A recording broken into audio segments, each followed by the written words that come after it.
60 jam terjebak di lautan. Apa jadinya? Dan ini adalah kisahku, kisah nyata. Si koki yang gak nyangka bakal jadi survivor. Aku adalah Harrison Okoye. Pernah ngebayangin gak?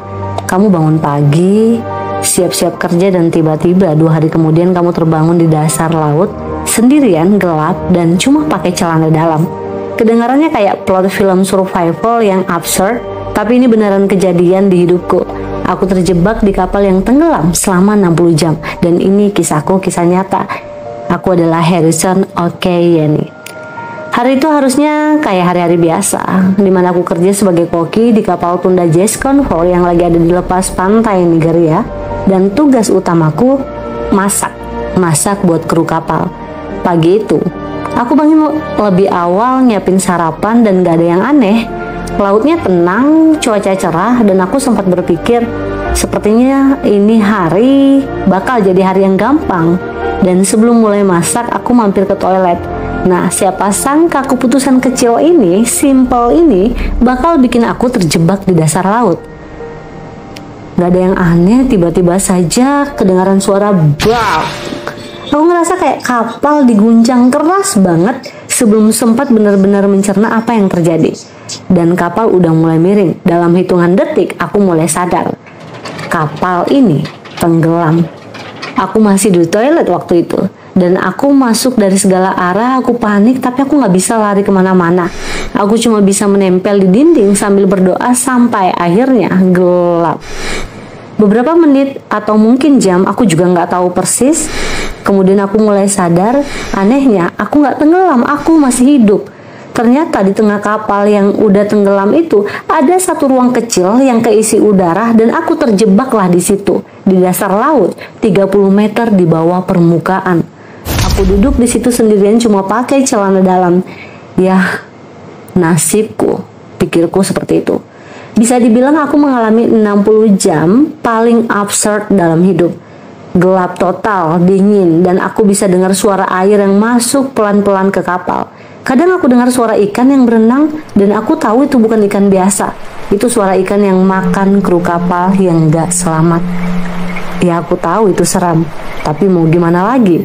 Aku gak punya pilihan selain diam dan berharap.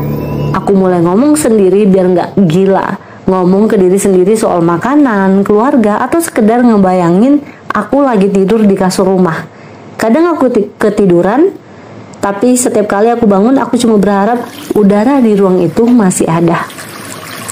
Di hari ketiga, ya sampai hari ketiga, aku yakin itu udah 3 hari, aku mulai ngerasa sesak, udara mulai makin tipis, dan aku berpikir, ya ini akhir ceritaku. Tapi pas aku mulai pasrah, aku dengar sesuatu ketukan, dan aku langsung berdiri meski goyang karena lemas. Aku ketuk balik sekuat yang aku bisa, dan benar aja, beberapa menit kemudian aku lihat bayangan di air. Ternyata itu adalah penyelam. Aku langsung tarik tangannya, dan reaksi dia panik, wajahnya kayak abis lihat hantu. Tapi aku juga ngerti, karena memang gak bakal nyangka ketemu orang hidup di bangkai kapal tenggelam.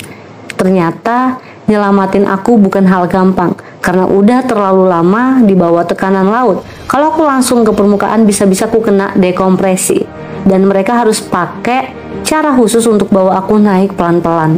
Aku dikasih helm penyelam, dan mereka pandu aku naik sedikit demi sedikit. Perasaan waktu keluar dari air, rasanya kayak lahir kedua kalinya. Udara segar, cahaya matahari, itu semua jadi hal paling indah yang pernah aku rasain. Begitu aku sampai di rumah sakit, aku baru tahu satu hal yang bikin aku kaget banget. Dari 12 orang kru kapal itu, cuma aku yang selamat. Dan aku gak tahu harus senang atau sedih. Rasanya kayak campur aduk. Aku bersyukur aku masih ada, dan aku juga bersedih karena kehilangan teman-temanku. Sejak kejadian itu aku bersumpah gak bakal balik lagi ke laut. Cukup sekali aja aku tenggelam selama 60 jam. Dan kadang-kadang kalau malam aku dengar suara air menetes sampai sekarang. Dan aku masih keingat suasana di bawah sana. Tapi aku gak trauma. Buatku kejadian itu adalah pengingat kalau hidup ini penuh keajaiban. Siapa sangka cuma gara-gara masuk toilet lebih awal, aku jadi satu-satunya orang yang bertahan hidup. Aku terjebak di dasar laut dan aku masih di sini buat cerita kalian. Aku adalah Harrison O'Kenny.